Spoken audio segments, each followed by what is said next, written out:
तो हेलो बच्चों, आप लोगों का स्वागत है आज के लेक्चर में। बच्चों, आज हमारा है लेक्चर नंबर 2। लेक्चर 1 में हम लोगों ने बायो के कोर कंसेप्ट को देखा है। उसमें हम लोगों ने blood, body fluid and circulation का बेसिक चीज, जैसे कि हमारा ब्लड क्या होता है, ब्लड का कंपोनेंट क्या होता है, उसके बाद coagulation of blood, cascade process, जैसे कोर कंसेप्ट हम लोगों ने समझा है। तो आज हम लोग लेक्चर 2 को लेके आए हैं, जिसमें हम लोग कवर करेंगे ब्लड ग्रुपिंग का जो पार्ट है, आरएच फैक्टर, उसके बारे में देखेंगे। उसके बाद हम लोग लिम्फ के बारे में देखेंगे और हमारा हार्ट के बारे में देखेंगे। तो उम्मीद, कोशिश यही रहेगा मेरा कि हम लोग आज के लेक्चर को बहुत बेहतरीन बनाएं और जहां तक भी पढ़ेंगे उसको एनसीईआरटी में प्रॉपर अंडरलाइन देखेंगे कि एनसीईआरटी में क्या क्या लिखा हुआ है। और इसके बाद लगभग एक लेक्चर और होगा जिसमें हम लोग कंप्लीट इस चैप्टर को कंप्लीट कर लेंगे, मतलब टोटल कंसेप्ट हम लोग कवर कर लेंगे। चलिए बच्चों, आज हम स्टार्ट करते हैं अपना इस चैप्टर को, बॉडी फ्लूइड एंड सर्कुलेशन का पार्ट 2। देखो, इसमें हम लोग कल के क्लास में बच्चों जो पढ़ रहे थे वो था हमारा ब्लड ग्रुपिंग के बारे में, ब्लड ग्रुपिंग के बारे में। तो आपको पता होगा कि ब्लड ग्रुपिंग मतलब ब्लड ग्रुप वो था हमारा, या तो पहला था हमारा एबीओ ब्लड ग्रुपिंग, दूसरा हमारा था आरएच। अब एबीओ के बारे में तो हम लोग समझ गए थे कि एबीओ क्या होता है, एबीओ क्या होता है। और आज हम लोग लेके आए हैं आरएच के बारे में कि आरएच फैक्टर या आरएच ब्लड ग्रुपिंग क्या होता है। सबसे पहले देखेंगे हम लोग आरएच फैक्टर के बारे में कि आरएच फैक्टर क्या होता है, या आरएच ब्लड ग्रुपिंग के बारे में। देखो, आरएच फैक्टर या आरएच ब्लड ग्रुपिंग क्या होता है। ये आरएच वर्ड आया कहां से, ये आरएच वर्ड आया कहां से, ये आया है रिसेस मंकी से। ये आरएच वर्ड आया है रिसेस मंकी से। इसका जो पहला 2 लेटर है वो है हमारा आरएच। इस रिसेस मंकी से क्यों आया, ऐसा क्या था इसमें? ऐसा ये था कि जो रिसेस मंकी का आरबीसी था, जो रिसेस मंकी का आरबीसी था, इसके ऊपर एक एंटीजन लगा हुआ था और इस एंटीजन का नाम रखा गया आरएच एंटीजन। क्या रखा गया? इस एंटीजन का नाम रखा गया आरएच एंटीजन। क्या रखा गया? RH antigen, Rh antigen. और इस ये सेम आरएच एंटीजन, सेम जो रिसेस मंकी के पास था, वो सेम हमारे ह्यूमन ब्लड में है। जो ह्यूमन का जो है ब्लड है, ह्यूमन के ब्लड का जो आरबीसी है, इसके पास तो एंटीजन होता है, लेकिन एंटीजन ए या एंटीजन बी, लेकिन इसके साथ साथ इसके पास एक और एंटीजन देखा गया और इसका नाम रख दिया गया आरएच एंटीजन। क्या रख दिया गया? कि आरएच एंटीजन। क्यों? सिमिलर था रिसेस मंकी के एंटीजन के जैसा, सिमिलर था रिसेस मंकी के एंटीजन के जैसा, इसीलिए हम लोग अपने आरबीसी, ह्यूमन ब्लड का आरबीसी है, उसके पास भी इसको आरएच एंटीजन रख दिया गया। अब सर ये आरएच एंटीजन सर कितने लोगों के पास होगा? तो याद रखना, ये आरएच एंटीजन जो है, ये आरएच फैक्टर जो है, ये आरएच एंटीजन है जो है, देखो ये जो आरएच एंटीजन है ये लगभग 80% ह्यूमंस के पास होता है आरएच फैक्टर, मतलब आरएच एंटीजन। अब देखो, आरएच एंटीजन मतलब अगर जिसके पास होगा आरएच एंटीजन होगा, आरएच एंटीजन अगर जिसके पास प्रेजेंट होगा, वैसे हमको हम लोग बोलते हैं, वैसे को बोलते हैं आरएच पॉजिटिव। जिसके पास आरएच एंटीजन है, मतलब 80% ह्यूमंस को हम लोग आरएच पॉजिटिव कंसीडर कर सकते हैं। और अगर मान लो जिसके पास आरएच एंटीजन नहीं है, जिसके पास आरएच एंटीजन अब्सेंट है, वैसे को हम लोग बोलते हैं आरएच निगेटिव, वैसे को हम लोग बोलते हैं आरएच निगेटिव। याद रख लोगे ना यार? मतलब जिसके पास आरएच एंटीजन है, आरएच पॉजिटिव, और आरएच नहीं है, आरएच निगेटिव। ये आरएच फैक्टर बहुत जरूरी होता है ब्लड ट्रांसफ्यूजन में। जो ब्लड किसी को देते हैं तो ये antigen, Rh antigen, Rh factor को मिलाना बहुत जरूरी है। A group, B group, O group, ये सब तो ठीक है, लेकिन इसमें हम लोग ए को भी बांट दिए। जिस तरह से हमारा ब्लड ग्रुप था, जिस तरह से हमारा ये एबीओ ब्लड ग्रुप था, एबीओ में कौन कौन सा ब्लड ग्रुप था यार? एबीओ में जो था वो था A blood group, B blood group, O blood group, या फिर ए बी ब्लड ग्रुप। अब इसके साथ साथ आज हम लोग पढ़ेंगे ए को भी 2 भाग में बांटेंगे, ओ को भी 2 भाग में बांटेंगे, ओ को भी, सबको 2 पार्ट में। मतलब ए बन जाएगा ए पॉजिटिव और ए निगेटिव। क्यों? ये पॉजिटिव निगेटिव क्या है? ये है RH फैक्टर, ये है RH एंटीजन। जिसके पास होगा वो A पॉजिटिव, जिसके पास नहीं होगा वो A निगेटिव। तो अब हमारा जो blood group ABO blood group था उसको भी 4 भाग में बांटे थे, A, B, O और AB। अब ये A भी 2 पार्ट में बटेगा, RH फैक्टर के अकॉर्डिंग, RH एंटीजन के अकॉर्डिंग, A पॉजिटिव और A निगेटिव। उसी तरह से B वाले को भी हम लिख सकते हैं, B पॉजिटिव और B निगेटिव। क्लियर है ना यार? चलिए, तो अब हम लोग RH फैक्टर देख लिए। अब देखो इस RH ये सर क्या इसका यूजफुल क्या होगा हमारे जिंदगी में? तो ये एक प्रोसेस है हमारा, एक चीज इसका यूज कहां होगा? पहले इसकी दिक्कत क्या आई थी? सबसे पहले देखो RH का अगर मिसमैचिंग होगा तो आज अभी हम लोग देखेंगे RH मिसमैचिंग का केस। हमारे एनसीईआरटी में दिया हुआ है RH मिसमैचिंग का केस। RH मिसमैचिंग, देखो RH मिसमैचिंग का केस हमारे एनसीईआरटी में दिया हुआ है और इस केस का नाम है, इस केस का नाम है, इस केस का नाम है इरेथ्रोब्लास्टोसिस, इरेथ्रोब्लास्टोसिस फिटलेसिस। RH मिसमैचिंग का जो केस हमारा एनसीईआरटी केस बोला पढ़ने के लिए वो है इरेथ्रोब्लास्टोफिटलेसिस। मतलब सर इरेथ्रोब्लास्टोफिटलेसिस क्या होता है? इरेथ्रोब्लास्टोफिटलेसिस क्या होता है? इरेथ्रो का मतलब होता है, ये होता है आरबीसी। इरेथ्रो का मतलब क्या होता है? आरबीसी। अब सर फीटस का मतलब क्या होता है? फिटलेसिस का मतलब, फीटस का मतलब क्या होता है? फीटस, फीटस मतलब एम्ब्रियो। अब देखो ये चीज क्या होता है? इरेथ्रोब्लास्टोफिटलेसिस क्या होता है? इस केस को हम लोग सबसे पहले स्टडी करते हैं। मान लो ये हमारा है फादर जो कि है RH पॉजिटिव और ये है मदर, मदर हमारा RH निगेटिव। इस केस को पढ़ने के लिए, इस इरेथ्रोब्लास्टोफिटलेसिस को पढ़ने के लिए, इसके हम पढ़ने के लिए हम लोग सबसे पहले जानते हैं कि फादर को हम लोग लेंगे RH पॉजिटिव, मदर को लेंगे RH निगेटिव। ठीक है ना? अब देखो सबसे पहले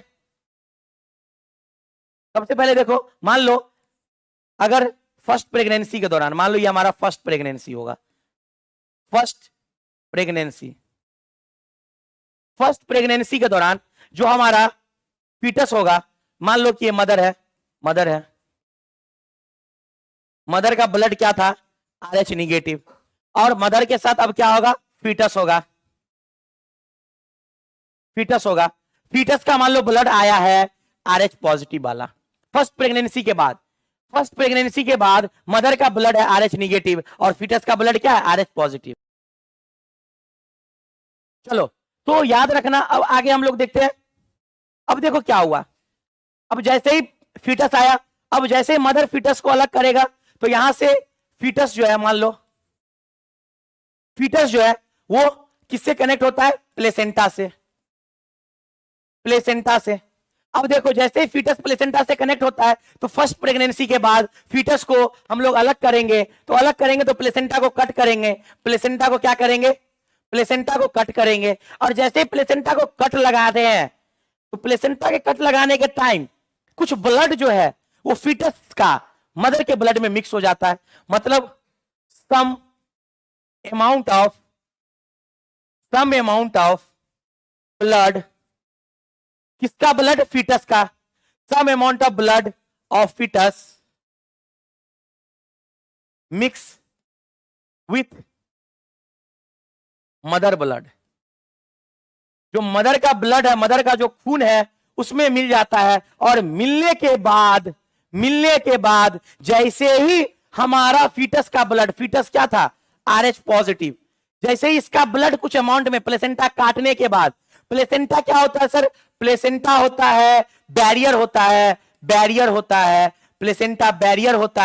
ये प्लेसेंटा बैरियर होता है और फीटस को जो है न्यूट्रिशन फीड कराता है। फीटस को जो है, डेवलपिंग एम्ब्रियो को जो है वो भोजन देता है, ऑक्सीजन देता है और वहां से कार्बन डाइऑक्साइड निकालता है। तो ये सब काम हमारा है प्लेसेंटा का। जो ब्लड में सब्सटेंस है, सब्सटेंस को हमारा फीटस तक पहुंचाता है, जो खाना पीना है, लेकिन ब्लड को नहीं। लेकिन ये ब्लड को घुसने नहीं देगा, ब्लड नहीं जा सकता है। अब देखो जैसे ही हम लोग ऐसे ब्लड को, मतलब फीटस मदर, तो मदर में क्या होगा? मदर में नाउ, अब देखो क्या होता है, अब मदर के ब्लड में बन जाएगा एंटीबॉडी। मदर के ब्लड में जो है वो RH एंटीबॉडी बन जाएगा, मदर के ब्लड में RH एंटीबॉडी बन जाएगा। क्यों सर ऐसा क्यों? क्योंकि RH पॉजिटिव वाला ब्लड चला गया ना मदर में तो निगेटिव RH निगेटिव, लेकिन पॉजिटिव वाला ब्लड गया मतलब पॉजिटिव एंटीजन गया, इसके वजह से RH एंटीबॉडी बन जाएगा मदर में। ये RH एंटीबॉडी कहां बनेगा? फॉर्म्ड इन मदर ब्लड, मां के खून में बन जाएगा। अब देखो, अब इसके बाद होगा क्या? जैसे ही एंटीबॉडी बना, जैसे ही मदर के ब्लड में एंटीबॉडी बना, तो जो हम लोग खून गया था, जो एंटीजन गया हुआ था RH पॉजिटिव वाला, वो सबको ये मार डालेगा, वो सबको मार डालेगा। अब मदर के ब्लड में, अब मदर के ब्लड में अब जो मां है, ये मदर मान लो, ये जो मदर है, ये मान लो मदर है, इसके पास क्या है? इसके पास RH निगेटिव ब्लड है, इसके पास RH निगेटिव ब्लड है, लेकिन इसके साथ साथ RH एंटीबॉडी भी है ना, इसके साथ साथ RH एंटीबॉडी भी है मदर के ब्लड में। अब देखो, अब नाउ, अब इसके बाद देखो, सेकेंड टाइम, सेकेंड प्रेगनेंसी के वक्त, अब देखो मान लो सेकेंड प्रेगनेंसी होगा, सेकेंड प्रेगनेंसी, जब सेकेंड प्रेगनेंसी होगा, सेकेंड प्रेगनेंसी के टाइम जो मदर है वो RH निगेटिव है, लेकिन RH निगेटिव है एंड इसके पास है RH एंटीबॉडी, और इसके पास RH एंटीबॉडी है जो फर्स्ट प्रेगनेंसी के टाइम जो फीटस जो था प्लेसेंटा कट करने के बाद जो ब्लड दे दिया, जो अपना ब्लड छोड़ दिया, दुख दे दिया, अब वही दुख जो है एंटीबॉडी तैयार कर दिया मदर के ब्लड में। अब ये एंटीबॉडी जो है, अब ये एंटीबॉडी आफ्टर सेकेंड प्रेगनेंसी के वक्त मदर और फीटस जो होगा, फीटस जो होगा, ये फीटस का ब्लड है RH पॉजिटिव वाला जन्म ले लिया, RH निगेटिव लेता तो कोई दिक्कत नहीं था, RH पॉजिटिव वाला फीटस जन्म ले लिया। अब होगा क्या? इस मदर में जो है, मदर में जो है पहला बच्चा एंटीबॉडी तैयार करके गया था, मदर में जो है पहला बच्चा, पहला फीटस एंटीबॉडी तैयार करके गया था, और ये एंटीबॉडी जो है इस फीटस का जो एंटीजन है RH पॉजिटिव, इसको मार गिराएगा, फीटस का जो ब्लड है इसको मार गिराएगा। क्यों सर? RH एंटीबॉडी है, मतलब ये एंटीबॉडी प्रोटीन होता है, प्रोटीन होता है, और प्रोटीन प्लेसेंटा को क्रॉस कर सकता है, ब्लड नहीं कर सकता है, प्रोटीन प्लेसेंटा को क्रॉस कर सकता है। तो मदर के ब्लड से ये एंटीबॉडी जो है प्लेसेंटा से पास करके चला जाएगा बच्चे में, और बच्चा में चला गया मतलब फीटस में गया, और फीटस में जैसे ही गया उसको एंटीजन दिखा RH पॉजिटिव, और वो मार डालेगा। मतलब क्या होगा? फीटल का हो जाएगा डेथ, फीटल का हो जाएगा डेथ, मौत हो जाएगा उसी टाइम खत्म। क्यों मौत हुआ? क्योंकि दो कंडीशन बना, जैसे ही RBC मरा तो इसको हो जाएगा एनीमिया, एनीमिया और जॉन्डिस, एनीमिया और जॉन्डिस हो जाएगा, एनीमिया और जॉन्डिस हो जाएगा, पहला एनीमिया और जॉन्डिस हो जाएगा, इस वजह से फीटल का मौत हो जाएगा, खत्म हो जाएगा। तो याद रखना ये पूरा का पूरा इराथ्रोब्लास्टोफेटेलिस, याद रखना इराथ्रोब्लास्टोफेटेलिस, देखो इराथ्रोब्लास्टोफेटेलिस, ये याद रखना इराथ्रोब्लास्टोफेटेलिस। क्लियर ना? कैसे मौत हुआ, कैसे बच्चे का मौत हुआ। अब सर इसका सर बचाव है कि नहीं है? हाँ बचाव है, वो जो मदर में RH एंटीबॉडी बन रहा था उसको मात दे दो, वो जो मदर में RH एंटीबॉडी बन रहा था उसको बनने ही ना दो। तो क्या है प्रिकॉशन? देखो प्रिकॉशन क्या है,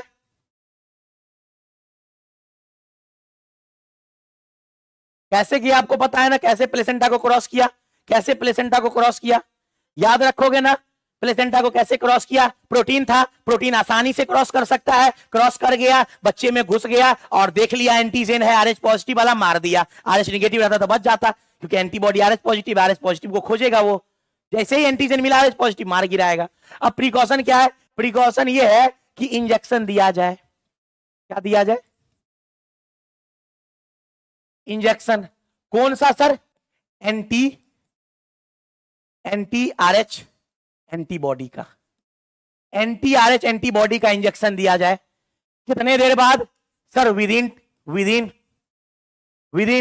72 आवर, 72 घंटे के अंदर हमको ये इंजेक्शन दे देना है मदर के बॉडी में। जैसे ही पहला प्रेगनेंसी हुआ, बच्चा का डिलीवरी हुआ, तो उसी टाइम हमको एंटी RH एंटीबॉडी दे देंगे, जिस वजह से हमारा एंटीबॉडी मदर में बनना बंद हो जाएगा, सप्रेस हो जाएगा, बनेगा नहीं, तो सेकंड प्रेगनेंसी आराम से होगा।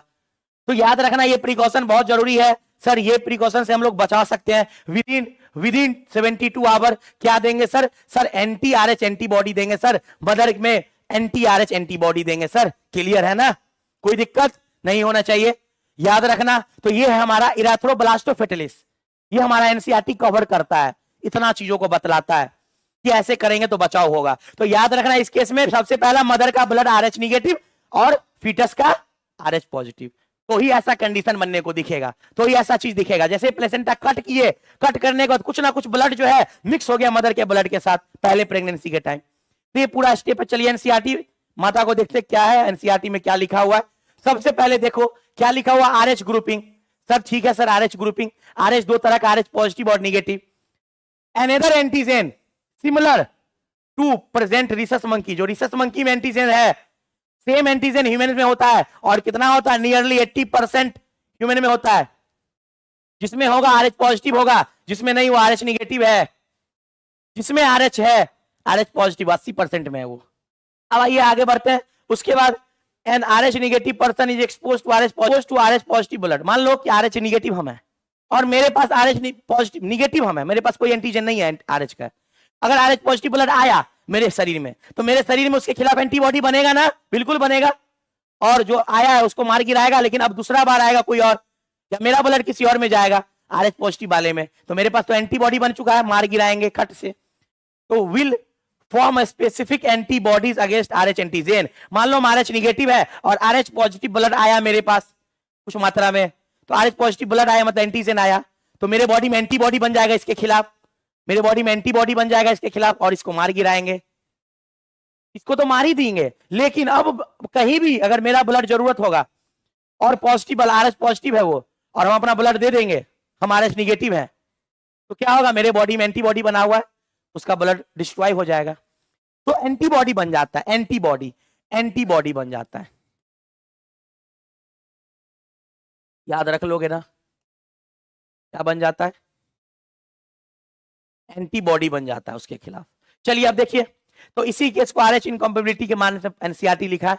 आरएच इनकॉम्पेबिलिटी मतलब मिसमैचिंग, जो आरएच को मिसमैचिंग के ये बना हम लोग ब्लड का ट्रांसफ्यूजन कर देंगे तो ये दिक्कत होगा। आरएच मिसमैचिंग अभी तो हम लोग पढ़े हैं, ये देखने को मिलता है। आरएच निगेटिव ब्लड किसका? प्रेग्नेंट मदर का, और आरएच पॉजिटिव ब्लड किसका? फीटस का, एम्ब्रियो का। तो फर्स्ट प्रेगनेंसी के टाइम तो कुछ नहीं देखने को मिलेगा, नॉर्मल बच्चा डिलीवरी लेगा। फर्स्ट प्रेगनेंसी के टाइम जो है यहाँ जो फीटस बना है, ये जो फीटस बना है ये किसका है? ये फर्स्ट प्रेगनेंसी का है, ये फर्स्ट प्रेगनेंसी का है। और फर्स्ट प्रेगनेंसी में जो है नॉर्मल फीटस होगा, और नॉर्मल फीटस से नॉर्मल बेबी बनेगा, याद रखोगे। लेकिन यही अगर सेकेंड प्रेगनेंसी में जाता है, जाते जाते जैसे ही इसको प्लेसेंटा से कट करेंगे अपना ब्लड मदर में डाल देगा, ये तो बच गया।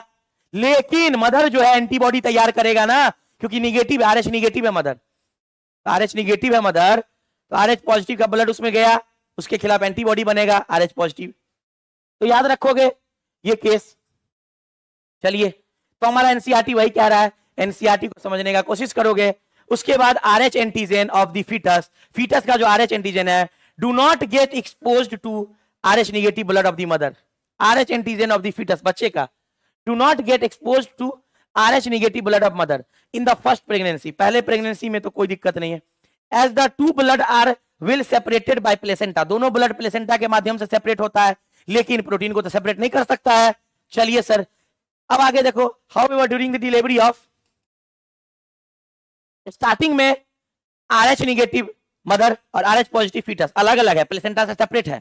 लेकिन जैसे ही फीटस डेवलप करेगा, प्लेसेंटा काटेंगे तो धीरे से उसका डिलीवरी करेंगे, तो जैसे ही डिलीवरी करेंगे तो क्या होगा? फीटस का कुछ ब्लड आरएच पॉजिटिव वाला मदर में आएगा आरएच निगेटिव में, और जैसे आरएच पॉजिटिव का कुछ ब्लड आएगा तो एंटीबॉडी तैयार कर लेगा हमारा बॉडी, एंटीबॉडी तैयार कर लेगा। और जैसे एंटीबॉडी तैयार कर लेगा, अभी तो पता नहीं है, लेकिन सेकंड प्रेगनेंसी में देखने को मिलेगा ये चीज। सेकंड टाइम जो प्रेगनेंसी होगा तो देखने में मिलेगा ये चीज। क्या है? There is possibility of exposure of maternal blood, जो ब्लड है मैटरनल ब्लड है, to a small amount of Rh positive blood from the foetus. जो माता श्री है उनका जो ब्लड है आरएच निगेटिव, वो चांस है कि बच्चा का कुछ ना कुछ प्लेसेंटा काटने को ब्लड मिल जाए। In such case the mother start preparing antibodies against Rh antigen, और मदर जो है एंटीबॉडी बनाना लगेगा, और जो ब्लड आया है बच्चे फीटस का वो सब आरएच खत्म कर देगा। जो मदर के अंदर एंटीबॉडी बनेगा उसको तो खत्म कर ही देगा, अब बाद में चले गए फीटस को भी खत्म कर देगा जब सेकंड प्रेगनेंसी होगा। चलिए, दिस कुड बी फैटल, का मौत, फीटस का मौत हो जाएगा सेकंड प्रेगनेंसी के बाद, उसको एनीमिया होगा और उसको जॉन्डिस होगा, एनीमिया और जॉन्डिस होगा। क्लियर है ना? इसी प्रोसेस को हम लोग इरेथ्रोब्लास्टोसिस फेटलिसिस बोलते हैं। याद रखोगे ना? याद रखोगे ना? इसलिए अगर बचाव चाहिए तो क्या चाहिए? एंटी आरएच एंटीबॉडी देना पड़ेगा मदर को, एंटी आरएच एंटीबॉडी देना पड़ेगा मदर को immediately after the delivery of foetus. Immediately मतलब कितना घंटा? विदिन 72 आवर, विदिन 72 आवर हमको देना पड़ेगा एंटी आरएच एंटीबॉडी। क्लियर है ना? चलिए, तो हम लोगों को समझ में आ गया। अब देखो ये स्टेप को क्या, इरेथ्रोब्लास्टोफेटलिसिस में फेटलिस क्या है? It is Rh incompatibility between the Rh negative blood of pregnant mother और Rh positive blood of foetus. फिर क्या है? Rh antigen do not get mixed with maternal blood. Starting में जब था तो प्लेसेंटा से अलग अलग था बच्चा और मदर, तो मिक्स नहीं होने दिया because placenta separated to blood. लेकिन बट ड्यूरिंग, तीसरा लाइन, फर्स्ट डिलीवरी हुआ तो प्लेसेंटा को काटना पड़ा और कुछ ना कुछ ब्लड फीटस का मदर में आ गया। तो वही चीज है, तो वही ना चीज है, ब्लड में be expose to a small amount, कुछ मात्रा में फीटल का ब्लड मदर के ब्लड के साथ आ जाएगा। फीटस का ब्लड आरएच पॉजिटिव था, आरएच पॉजिटिव मतलब एंटीजन है, तो मदर में एंटीबॉडी बनेगा इसके खिलाफ। तो इसी कंडीशन को हम लोग इरेथ्रोब्लास्टोसिस फेटलिसिस बोलते हैं। तो याद रखना, ये कहानी बिल्कुल करना after immediate first delivery. Immediately मतलब 72 घंटा, विद इन 72 आवर। क्लियर है ना? चलिए हम लोग आगे बढ़ते हैं, दिमाग में रखो, नोटिस करते रहो, ठीक है ना? अब हमारा है, चलो ये हमारा टॉपिक नया स्टार्ट हुआ जिसको बोलते हैं लिम्फ। लिम्फ, लिम्फ क्या होता है सर? लिम्फ क्या होता है? लिम्फ जो एक अलग प्रकार का बॉडी फ्लूइड है, एक अदर बॉडी फ्लूइड। पहला कौन सा बॉडी फ्लूइड था? पहला था ब्लड, और दूसरा बॉडी फ्लूइड क्या है? लिम्फ। तो देखो लिम्फ के बारे में समझो। लिम्फ जो होता है वो होता है colourless, colourless body fluid, colourless होता है। लिम्फ में आरबीसी एंड प्लेटलेट्स नहीं होता है, आरबीसी और प्लेटलेट नहीं होता है। लेकिन लिम्फ में एक चीज याद रखना, लिम्फ में डब्ल्यूबीसी प्रेजेंट होता है। क्लियर है ना? लिम्फ में डब्ल्यूबीसी प्रेजेंट होगा। देखो लिम्फ क्या होता है? लिम्फ समझो, मान लो ये मेरा हाथ है तो ये मेरा आर्टरी है, और ये जो उंगली है ये मेरा कैपिलरीज है। तो आर्टरी खत्म कहां होता है? कैपिलरीज पे। आर्टरी खत्म कहां होता है? कैपिलरीज पे। और इधर से ये हाथ है और ये भी मेरा कैपिलरीज है, ये कैपिलरीज कैपिलरी से जुड़ेगा, और ये वेन है। तो वेन शुरू कहां से होता है? कैपिलरी से। तो याद रखना, वेन कैपिलरी से शुरू होता है और आर्टरी कैपिलरीज पे खत्म हो जाता है। तो दोनों का कैपिलरीज है, वेन का कैपिलरी, ये आर्टरी का कैपिलरीज, ये वेन का। तो याद रखना, आर्टरी कैपिलरी पे खत्म, और यहां से कैपिलरी शुरू हो रहा है, तो वेन कैपिलरी से शुरू होता है, तो कैपिलरी से शुरू होगा फिर वेन, तो दोनों मिक्स करेगा तो यही होता है हमारा, यही जो फिगर है, ये स्ट्रक्चर, ये है कैपिलरीज, ये आर्टरी का कैपिलरीज और ये वेन का कैपिलरीज। तो देखो क्या होता है, इस चीज को देखो, फिगर को देखो बढ़िया से, देखो फिगर में क्या है। मान लो ये लाल वाला ये आर्ट्रियोल्स मतलब आर्टरी है, और ये जो ब्लू वाला है ये वेन है। क्या है? वेन्यूल मतलब वेन, वेन, और आर्ट्रियोल मतलब आर्टरी। अब देखो ये जो स्ट्रक्चर है, ये लाल वाला घुमा हुआ है, ये ब्लू वाला, ये सब आर्टरी है, मतलब कैपिलरीज है, ब्लड कैपिलरीज, ब्लड कैपिलरीज। याद रखोगे ना? हरा वाला भी ध्यान मत दो, हरा वाला के बारे में हम बताएंगे। अब जैसे ही ब्लड आएगा, यहां से ब्लड आ जाएगा, और यहां से जो ब्लड है वेन से होके निकलेगा। तो वेन जो, ये आर्टरी जो कैरी करता है, ये O2 ब्लड, इसमें कौन सा ब्लड होता है? O2 blood. और वेन जो है, इसमें जो ब्लड होता है ये होता है DO2 ब्लड, मतलब डीऑक्सीजनेटेड ब्लड। कौन सा ब्लड? Deoxygenated blood. याद रखोगे ना यार? डीऑक्सीजनेटेड ब्लड, DO2 ब्लड मतलब क्या होगा? डीऑक्सीजनेटेड ब्लड, ठीक है ना? ये O2 ब्लड मतलब ऑक्सीजनेटेड ब्लड। तो देखो क्या होता है, जैसे ही इसका ब्लड जाएगा तो इसके आर पार ये छोटे छोटे टिश्यू है, देखो टिश्यू लिखा होगा कहीं ना कहीं, टिश्यू का सेल है ये बगल में। तो जैसे ही ब्लड जाएगा तो ब्लड का जो कुछ कंपोनेंट्स है वो बाहर आ जाएगा, क्योंकि कैपिलरीज का वॉल बहुत पतला होता है, आपको भी पता है, बहुत छोटे छोटे माइन्यूट पोर होते हैं, तो ब्लड निकलना तो संभव नहीं है। तो ब्लड में जो छोटे छोटे कंपोनेंट्स हैं, जो आयंस हैं, जो प्रोटीन्स हैं, छोटे छोटे प्रोटीन्स हैं, वो निकल जाएंगे, और वो निकल जाएंगे इस टिश्यू के अगल बगल में घूमते रहेंगे। जो टिश्यू है पूरे बिखराएंगे यहाँ पे छोटे छोटे छोटे छोटे छोटे मात्रा में, स्मॉल अमाउंट में जो प्रोटीन्स हैं, आयंस हैं, वो निकल जाएंगे ब्लड से। और ये निकलने के बाद जो टिश्यू के अगल बगल में लिम्फेटिक वेसल्स घुमा होता है, देखो लिम्फ जिसको बोलते हैं हम लोग लिम्फ कैपिलरी, लिम्फ कैपिलरी जो टिश्यू के बगल में, और ये लिम्फ कैपिलरी क्या बनाता है, लिम्फेटिक वेसल, क्या बनाता है, लिम्फेटिक वेसल। और ये निकल करके ब्लड से, आर्टरी से सारा का सारा सब कुछ सामान जो ब्लड जाएगा इधर से इधर घूमेगा ब्लड, तो यहां से जो ब्लड में कंपोनेंट्स होते हैं, जो आयंस है, छोटे छोटे प्रोटीन्स है, वो निकल जाएंगे और ये सारा का सारा लिम्फेटिक वेसल में चले जाएंगे। तो इसी को हम लोग बोलते हैं लिम्फ, क्या बोलते हैं, इसी को हम लोग बोलते हैं लिम्फ। तो इस स्पेस को हम लोग बोलते हैं इंटरस्टिशियल स्पेस, क्या बोलते हैं, और लिम्फ को हम लोग बोलते हैं टिश्यू फ्लूइड भी, टिश्यू या इंटरस्टिशियल फ्लूइड। जो लिम्फ सब के बीच में जो छोटे छोटे स्पेस है जहां सेल्स होते हैं उसको बोलते हैं इंटरस्टिशियल, बीचों में जो सबके बीच में होते हैं सेल्स। तो इंटरस्टिशियल स्पेस में क्या होता है, फ्लूइड, पानी, मतलब जो बोलोगे मिनरल्स, जो बोलोगे प्रोटीन छोटे छोटे, उनको बोलते हैं इंटरस्टिशियल फ्लूइड। तो या तो टिश्यू फ्लूइड बोलोगे या तो इंटरस्टिशियल फ्लूइड बोल सकते हो। तो यही है लिम्फ हमारा, यही है लिम्फ हमारा। ये जाएगा कहां पे, लिम्फेटिक वेसल में, जो छोटे छोटे प्रोटीन्स हैं, छोटे छोटे आयंस हैं, सब कुछ वाटर्स है, ये सब लिम्फेटिक वेसल्स में जाएगा। और लिम्फेटिक वेसल से फिर ये चला जाएगा मेजर वेन में। कहां चला जाएगा, मेजर वेन में। मेजर वेन में क्या होता है, DO2, डीऑक्सीजनेटेड ब्लड के साथ फिर मिल जाएगा। पहले ऑक्सीजनेटेड ब्लड के साथ था, फिर मिल गया डीऑक्सीजनेटेड ब्लड के साथ। इसी को लिम्फ बोलते हैं, याद रखोगे, टिश्यू फ्लूइड बोलते हैं, मिडिल मैन बोलते हैं। जो वेन, जो आर्टरी और वेन के बीच में जो भी मटेरियल का एक्सचेंज हुआ है, जो भी ब्लड से मटेरियल निकला है, जो भी चीज एक्सचेंज हुआ है, क्योंकि कैपिलरी का वॉल बहुत पतला होता है, जो भी चीज निकला तो वो सारा लिम्फ में कहलाएगा। कब, जब ये लिम्फेटिक वेसल्स में आएगा, जब वो सारा मटेरियल जो सारा टिश्यू फ्लूइड जब वो आएगा लिम्फेटिक वेसल्स के अंदर, लिम्फ के अंदर, तो कहलाया जाएगा टिश्यू फ्लूइड, मतलब लिम्फ। तो उसको क्या बोलेंगे, लिम्फ बोलेंगे। बॉडी फ्लूइड है ही एक तरह का। ये क्लियर है ना, लिम्फ। तो याद रखना, ये आर्टरी, ये हमारा कैपिलरीज, ये हमारा वेन का कैपिलरीज। तो आर्टरी का कैपिलरीज पे खत्म होता है आर्टरी, और वेन कैपिलरी से शुरू होता है। क्लियर है, चलिए। तो उम्मीद करते हैं ये कंसेप्ट आपको पता होगा। चलिए हम एनसीईआरटी के लाइन में देखते हैं, एनसीईआरटी जो हमारा है, एनसीईआरटी क्या कहता है।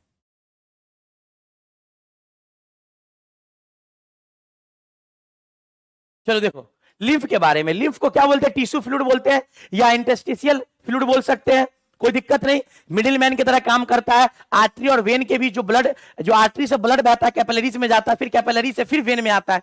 इसके बीच जो एक्सचेंज मटेरियल का होता है, जो ब्लड से जो हमारा आयंस, जो प्रोटीन से स्मॉल अमाउंट में जो निकलते हैं, वो सारा जिस स्पेस में जो जाता है, उस इंटरस्टिशियल स्पेस का नाम है हमारा टिश्यू फ्लूइड और या लिम्फ। कब बोलेंगे लिम्फ, ये याद रखना, जो मटेरियल निकलेगा ब्लड से, वो सब अगर लिम्फेटिक वेसल में गया, उस लिम्फेटिक वेसल में हम लोग उसको लिम्फ बोलते हैं। क्या बोलते हैं, लिम्फ। वो मटेरियल का नाम क्या होता है, लिम्फ। क्या होता है, लिम्फ। याद रखोगे, जो भी एक्सचेंज हुआ है ब्लड से, जो भी स्मॉल स्मॉल अमाउंट में प्रोटीन जो भी हुआ है, जो भी आयंस निकला है, जो भी चीज निकला है, तो देखो क्या लिखा है, as the blood passes through the capillaries, blood capillary से पास करेगा, आर्टरी से सब कैपिलरीज में आएगा। In the tissue some water along with many small water soluble substance, small small water soluble substance move out, बाहर की जगह में निकल जाएगा, बाहर के स्पेस में निकल जाएगा। उस स्पेस का नाम है इंटरस्टिशियल स्पेस, और जो चीज निकला है उसको बोलते हैं इंटरस्टिशियल फ्लूइड। ठीक है ना, उसको लिम्फ कब बोलेंगे, जब वो चला जाएगा लिम्फेटिक वेसल के पास, जब वो लिम्फेटिक वेसल में घूम जाएगा। लिम्फेटिक वेसल सेल के चारों तरफ घूमता रहता है, छोटा छोटा पाइप बना के सेल के चारों तरफ अरेंज होता है, सेल के चारों तरफ अरेंज होता है बिटवीन द सेल्स। उसके बाद लार्ज प्रोटीन लेकिन नहीं निकल पाएगा ब्लड से, लार्ज प्रोटीन नहीं निकल सकता है क्योंकि कैपिलरीज का वॉल बहुत पतला होता है। क्लियर है ना, याद रखोगे, exchange of nutrients, gases etc., कुछ भी हो सकता है न्यूट्रिएंट्स गैसेस में, कुछ भी हो सकता है। आगे चलो, N elaborate network of vessel called lymphatic system, और ये सब एक लिम्फेटिक सिस्टम के अंदर चला जाएगा। तो क्या लिखा है, N elaborate network of vessels, जो वेसल्स का नेटवर्क होता है, जो हमारा टिश्यू फ्लूइड है वो चाहेगा लिम्फेटिक वेसल्स के अंदर, ये जो है इलेबोरेट नेटवर्क जाल की तरह घुमा रहेगा टिश्यू के पास, आस पास, इसको हम लोग बोलते हैं लिम्फेटिक सिस्टम। ये कलेक्ट करता है पूरे का पूरे फ्लूइड को और ड्रेन्स कर देता है back to major vein, major vein में वापस भेज देता है, जो कि मेजर वेन में क्या होगा, वेन में क्या होता है, DO2 होता है।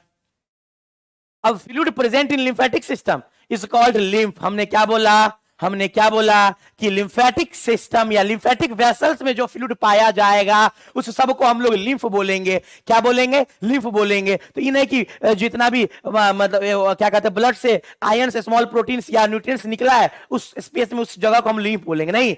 जब वो चला जाएगा लिम्फेटिक सिस्टम में, लिम्फेटिक वेसल्स के अंदर, उसको हम लोग बोलेंगे लिम्फ। क्या बोलेंगे, लिम्फ बोलेंगे। लिम्फ इज द कलरलेस, ये कलरलेस होता है फ्लूइड। इसके बाद specialised lymphocyte which responsible for immune response। Lymphocyte मतलब WBC पाया जाता है और ये इम्यून रिस्पॉन्स के लिए हेल्पफुल होता है बहुत ज्यादा। अब याद रखना एक लाइन कि फैट्स आर एब्जॉर्ब्ड, ये फैट एब्जॉर्ब होता है लिम्फ में, लेकिन लैक्टियल्स, ये small intestine, in the intestinal villi, intestine में विलाई होता है, वहां पे फैट जो है वो एब्जॉर्ब होता है। किसके थ्रू, लिम्फ के through.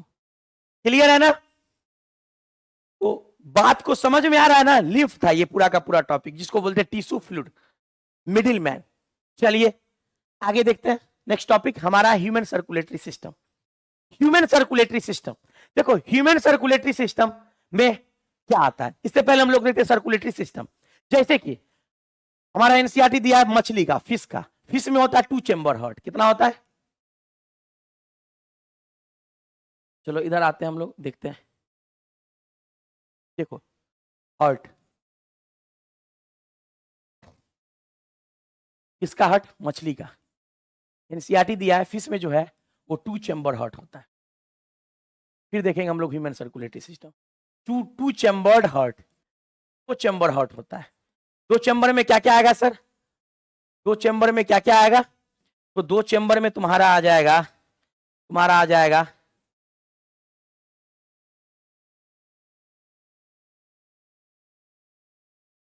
आर्टरिया and ventricle, atria and ventricle, ठीक है ना। एट्रिया एंड वेंट्रिकल, एक एट्रिया होगा और एक वेंट्रिकल होगा। आर्ट्रियम, एट्रियम, याद रखना। अब देखो इसके बाद आएगा रेप्टाइल्स एंड एम्फीबियंस। रेप्टाइल्स और एम्फीबियंस में ना बउआ ये होता है 3 चेंबर्ड हार्ट,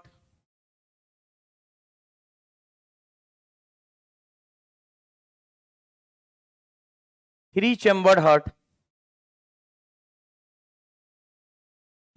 हार्ट में क्या होता है सर, 3 चेंबर में हार्ट में होता है 2 एट्रियम और 1 वेंट्रिकल। याद रखोगे। और याद रखना अब रेप्टाइल्स में एक्सेप्ट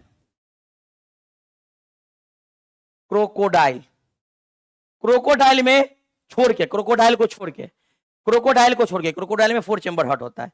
क्रोकोडाइल को छोड़ के बाकी सब में 3 चेंबर हार्ट। और जिसमें 3 चेंबर हार्ट है मतलब इसमें होगा 3 चेंबर हार्ट है, मतलब 3 चेंबर हार्ट मतलब इनकम्प्लीट होगा, इसमें इनकम्प्लीट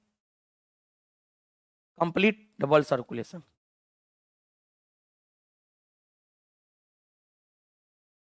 इनकम्प्लीट डबल सर्कुलेशन होगा 3 चेंबर हार्ट में। और अगर 2 चेंबर हार्ट है तो गंदा ब्लड ही भेजेगा, गिल्स जो है उसको ऑक्सीजनेटेड करेगा। तो 2 चेंबर हार्ट में DO2 ब्लड सप्लाई होगा, ब्लड सप्लाई कर देगा हार्ट, डीऑक्सीजनेटेड ब्लड सप्लाई ही करेगा 2 चेंबर हार्ट में, ठीक है ना। लेकिन वो ऑक्सीजनेटेड होगा गिल्स में, कहां होगा, गिल्स में। तो ये हमारा एनसीईआरटी का डाटा है। अब हम लोग आते हैं ह्यूमन सर्कुलेटरी सिस्टम के बारे में। अब हम लोग जानते हैं ह्यूमन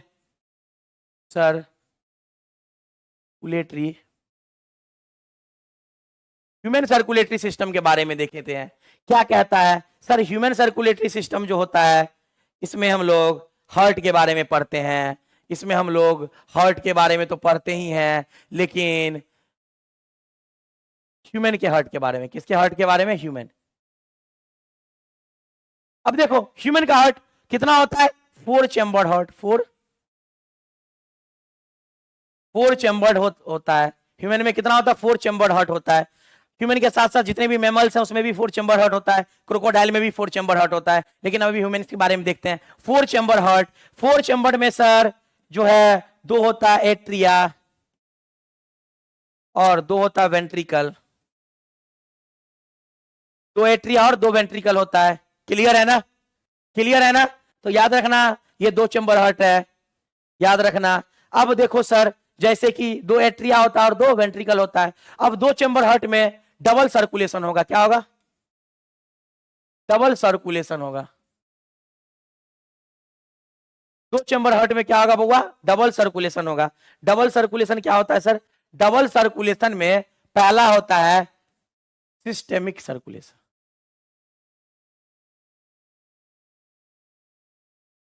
पहला होगा सिस्टेमिक सर्कुलेशन, फिर होगा pulmonary circulation, pulmonary circulation. Systemic circulation और पल्मोनरी सर्कुलेशन। सिस्टमिक सर्कुलेशन में ऑक्सीजनेटेड ब्लड फ्लो करेगा, एक तरफ साफ एक तरफ गंदा। सिस्टमिक सर्कुलेशन में ऑक्सीजनेटेड मतलब ऑक्सीजनेटेड ब्लड सप्लाई होगा, oxygenated blood supply.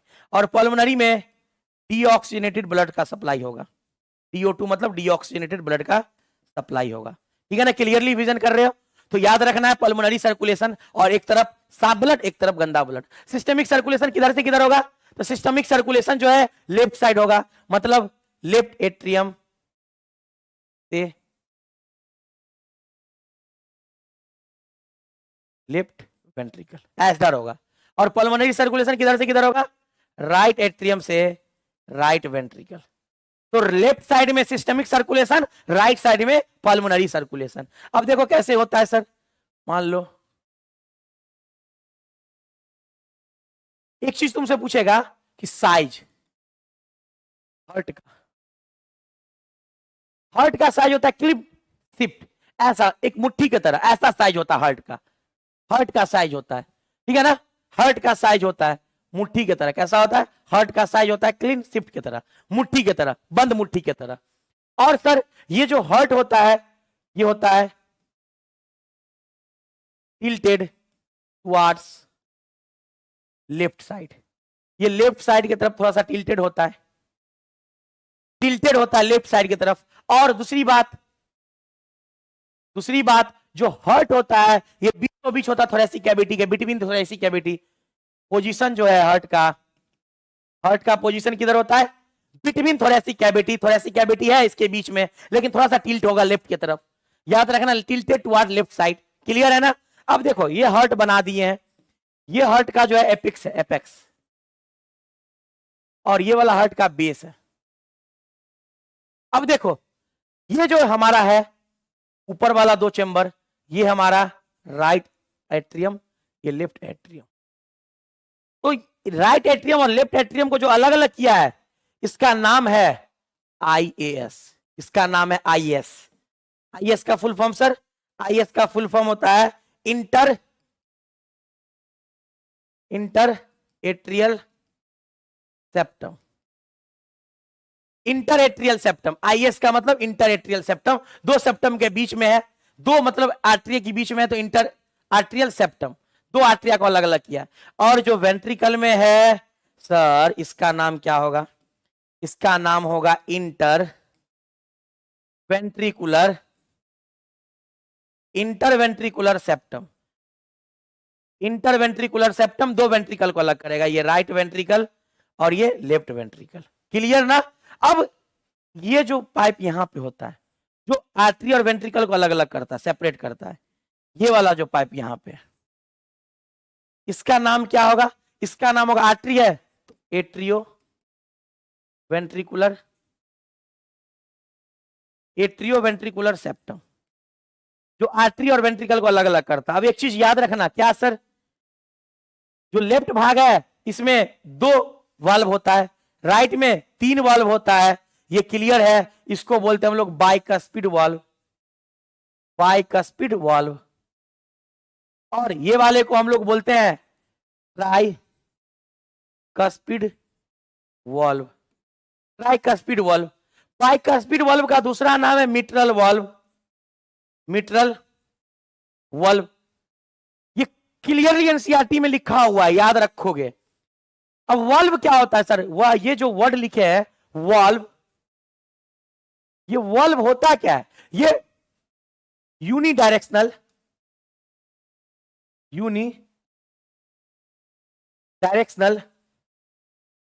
Flow of blood, जो ब्लड का फ्लो होता है एक डायरेक्शन में, यूनिडायरेक्शनल फ्लो करता है, नीचे से ऊपर गया, मतलब ऊपर से नीचे गया तो फिर वो वापस नहीं आएगा, स्पिंक्टर की तरह नहीं कि फेंक देगा, जो हमारे पेट के पास होता है स्पिंक्टर, पेट में होता है, जो इसोफेगस से कनेक्ट होता है पेट को करता है, स्पिंक्टर होता है, वो बैक फ्लो कर सकता है, लेकिन ये बैक फ्लो इसमें जो वाल्व में होता है बैक फ्लो, ये बैक फ्लो जिंदगी में नहीं कभी होगा, बैक फ्लो कभी नहीं होगा वल्व अगर है तो, याद रखोगे ना, यूनिडायरेक्शनल फ्लो ऑफ ब्लड, और बैक फ्लो नहीं करा सकता, बैक फ्लो नहीं होता है।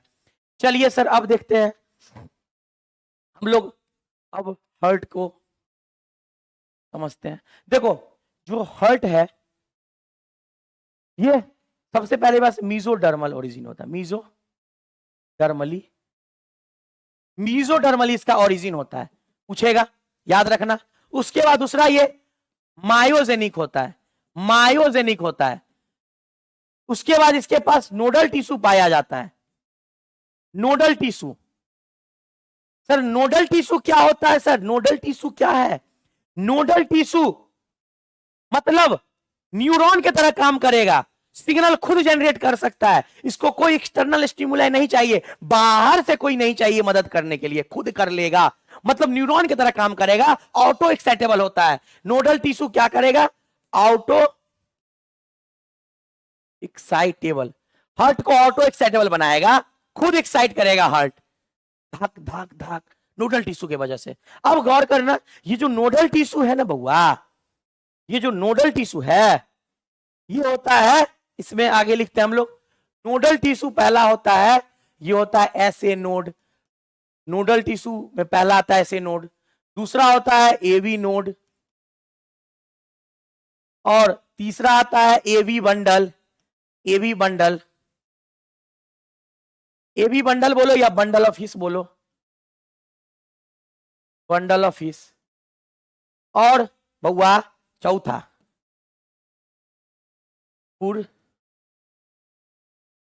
फाइबर, पुरकिंजी फाइबर, ये चार नोडल टिश्यू हमारे पास है, हमारे हार्ट में पाए जाते हैं। ऐसे नोड जो है कहां होता है, ये जो ऐसे नोड है ना सर, ये पाया जाता है right side of right atrium, right atrium के राइट साइड में, मतलब ये डायग्राम देखो, मान लो ये मेरा हार्ट है, ये मेरा हार्ट है, तो ये मेरा हार्ट जो है ना बउआ, तो इस साइड में पाया जाएगा ऐसे नोड, बांट दो अलग अलग, ये हमारा राइट आर्ट्रियम लेफ्ट आर्ट्रियम, तो राइट आर्ट्रियम के राइट साइड में, और एवी नोड यहां होता है, ये हमारा एवी नोड, एवी नोड का पोजीशन क्या है, राइट आर्ट्रियम के लेफ्ट साइड, राइट आर्ट्रियम के लेफ्ट साइड। तो एवी नोड क्या होता है, लेफ्ट साइड होता है, एवी नोड जो है left side of right atrium होता, तो राइट आर्ट्रियम में, लेकिन लेफ्ट साइड। अब एवी बंडल कहां से निकलता है, एवी बंडल या बंडल एजेस फ्रॉम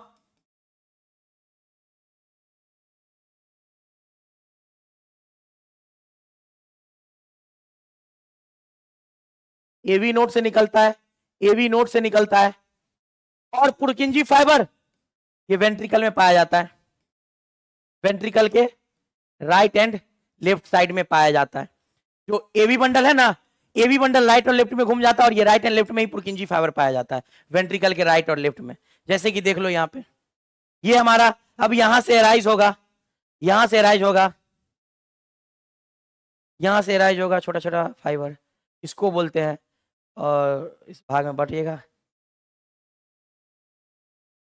और यहीं पे निकलेगा पुरकिंजी फाइबर, ये पुरकिंजी फाइबर बनाएगा, पुरकिंजी फाइबर, ये Purkinje fibre, Purkinje fibre ventricle को कॉन्ट्रैक्ट करेगा, किसको करेगा, ये हमारा पुरकिंजी फाइबर।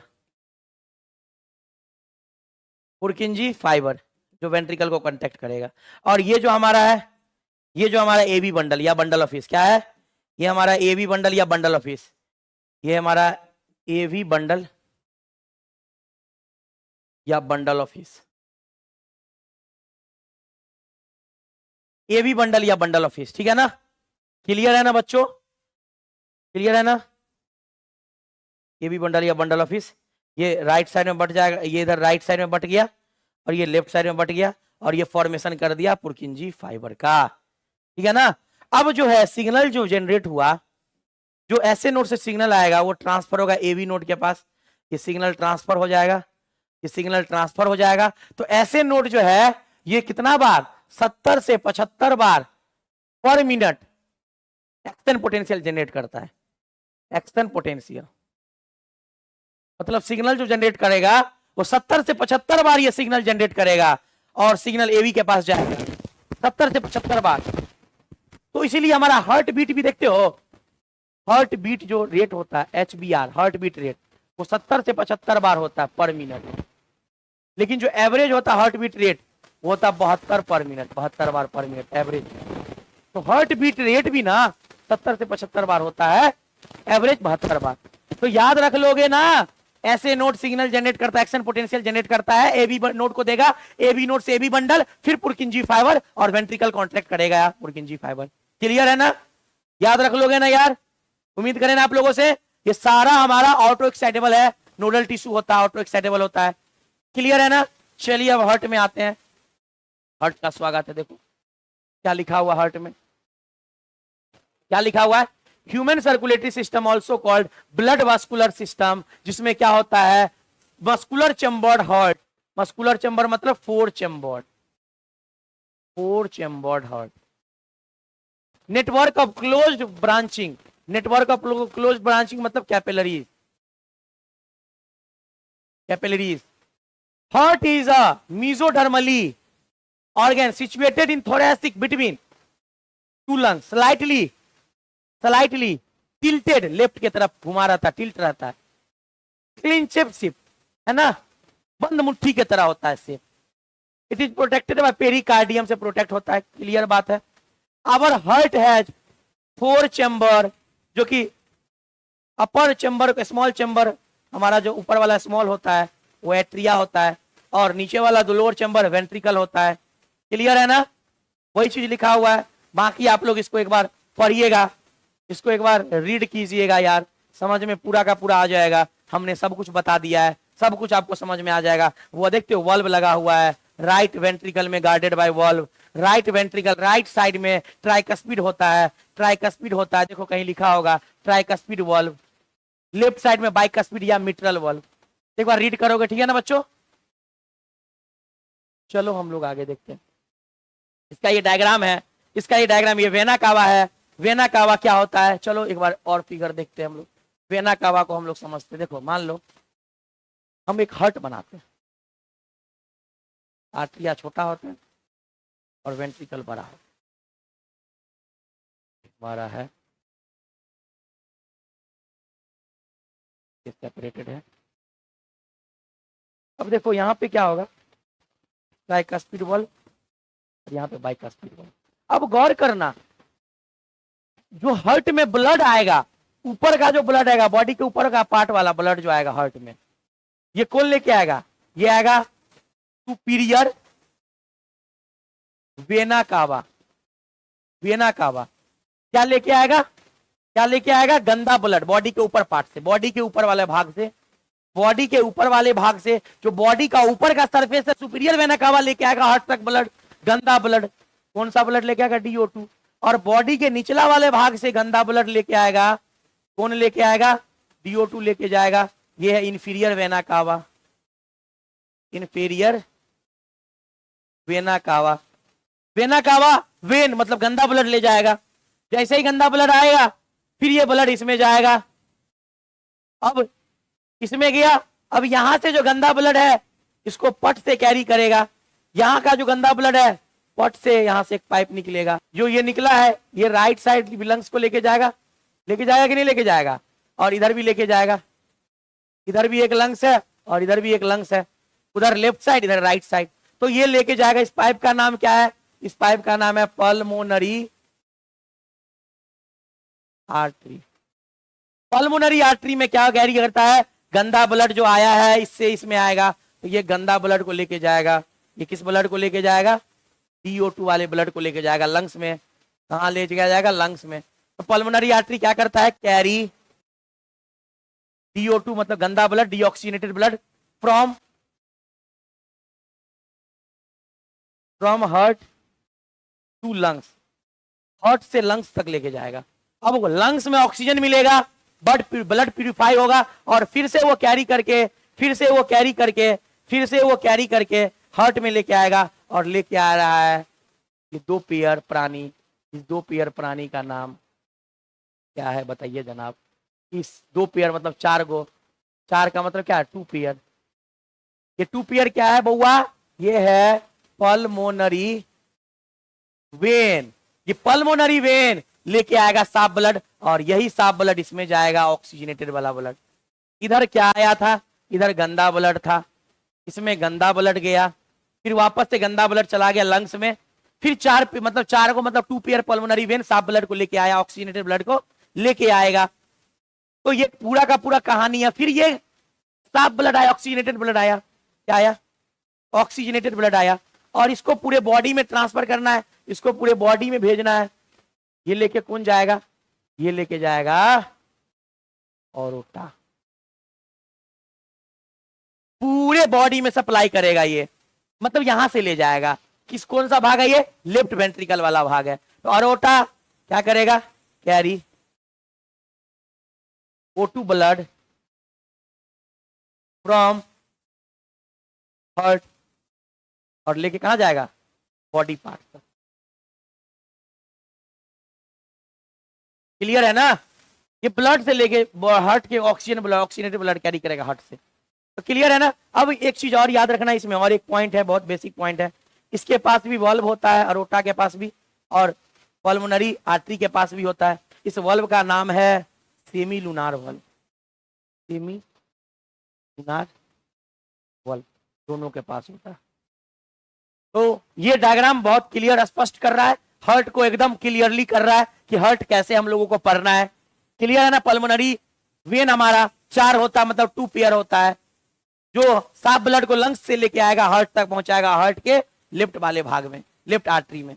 याद रख लोगे ना यार? चलिए एनसीईआरटी पे आते हैं। एनसीईआरटी माता क्या कह रही है, थोड़ा इनका भी सुन लेते हैं। तो वेना कावा 2 होता है, एक सुपीरियर वेना कावा, एक इंफीरियर वेना कावा। ऐसे नोट पता है ना? ऐसे नोट क्या होता है? ये 70 से 75 बार एक्शन पोटेंशियल जनरेट करता है 1 मिनट में।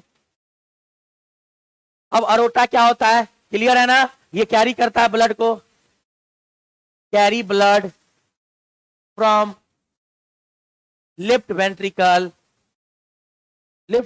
Carry oxygenated blood, O2 blood. ठीक है ना? पल्मोनरी आर्टरी क्या करता है? गंदा ब्लड ले जाता है हार्ट से लंग्स तक। पल्मोनरी वेन क्या करता है? साफ ब्लड लंग्स से हार्ट में लेके आता है। क्लियर है ना? बंडल ऑफ हिस क्या होता है? जिसको हम लोग AB बंडल बोलते हैं। क्लियर है ना? ये हार्ट का एपेक्स है। क्लियर है ना बच्चों? क्लियर है ना? ये बंद मुट्ठी की तरह स्ट्रक्चर होता है, क्लीन से शिफ्ट स्ट्रक्चर होता है। क्लियर है ना? बस याद रखोगे। चलिए अब हम लोग देखते हैं आगे स्टेप देखते हैं। जो चीज लिखा हुआ है, entire heart made up of cardiac muscle से बना होता है, और यही कार्डियक मसल जो है कुछ नोडल टिश्यू में बदलता है, और नोडल टिश्यू का काम है एक्शन पोटेंशियल जनरेट करना, कभी कभी नर्व का इंपल्स जनरेट करता है। जिस तरह से नर्व हमारा इंपल्स जनरेट करता है, उसी प्रकार से ये भी ऑटो एक्साइटेबल होता है, इंपल्स जनरेट करता है, एक्शन पोटेंशियल। चलिए आगे देखिए। ए स्पेशलाइज्ड कार्डियक मसल मैस्कुलेचर, कुछ कार्डियक मसल स्पेशल रूप धारण करते हैं और कॉल्ड नोडल टिश्यू बदलते नोडल टिश्यू में। अब ये नोडल टिश्यू डिस्ट्रीब्यूटेड होता है हार्ट में, हम 4 भाग में बांटे हैं, SA node, AB node, bundle of His और पुरकिंजी फाइबर। क्लियरली है? सब कुछ लिखा हुआ है। तो एक बार रीड करोगे इसको, इस पैराग्राफ को एक बार रीड करोगे, लेक्चर देखने के बाद इस पैराग्राफ को रीड करोगे, बाकी सब क्लियर हो जाएगा, तुम्हारा सारा कंसेप्ट क्लियर हो जाएगा। क्लियर है ना बच्चों? चलिए यहां तक हम लोग देख लिए हैं, और ये चीज है ऊपर से हम दिखा देते, 70 से 75 बार ऐसे नोट जनरेट करता है, नंबर ऑफ एक्शन पोटेंशियल। ऐसे हमारा हार्ट बीट रेट एवरेज कितना होता है? 72 बार। अब एक चीज याद रखना, जो ऐसे नोड है ऐसे नोड को हम लोग पेस मेकर भी बोलते हैं, पेस मेकर, ये लाइन लिख लेना। ऐसे नोड को हम लोग पेस मेकर भी बोलते हैं, कहाँ पे है, कहीं पे पेस मेकर, पेस मेकर ऐसे नोड को बोलते हैं। याद रख लोगे ना बच्चों, कोई दिक्कत है? उम्मीद करें आप लोगों से। चलिए, तो उम्मीद करते हैं कि जितना अभी तक समझ में आया होगा, बहुत प्यारी तरीके से एनसीईआरटी को रीड कीजिएगा आप लोग। तो हमारा आज का लेक्चर होता है खत्म। तो बच्चों ऐसे ही पढ़ाई करें, ईमानदारी से मेहनत करेंगे, एक दिन सफलता जरूर मिलेगा यार। जब मेहनत मेरा हथियार है तो फिर मेरे को कौन हरा सकता है। मेहनत करते चलेंगे और एक दिन जीत जाएंगे, ठीक है ना बच्चों। तो मेहनत करते रहिए, एनसीईआरटी को प्रॉपर रीड कीजिएगा। कोई भी दिक्कत आएगा मेरे को बताइएगा, ठीक है ना। अब हम लोग नेक्स्ट लेक्चर में कार्डियक साइकिल के बारे में और इलेक्ट्रो कार्डियोग्राफ के बारे में पढ़ेंगे, ठीक है ना बच्चों। आज के लेक्चर को हम लोग यहीं पे खत्म करें।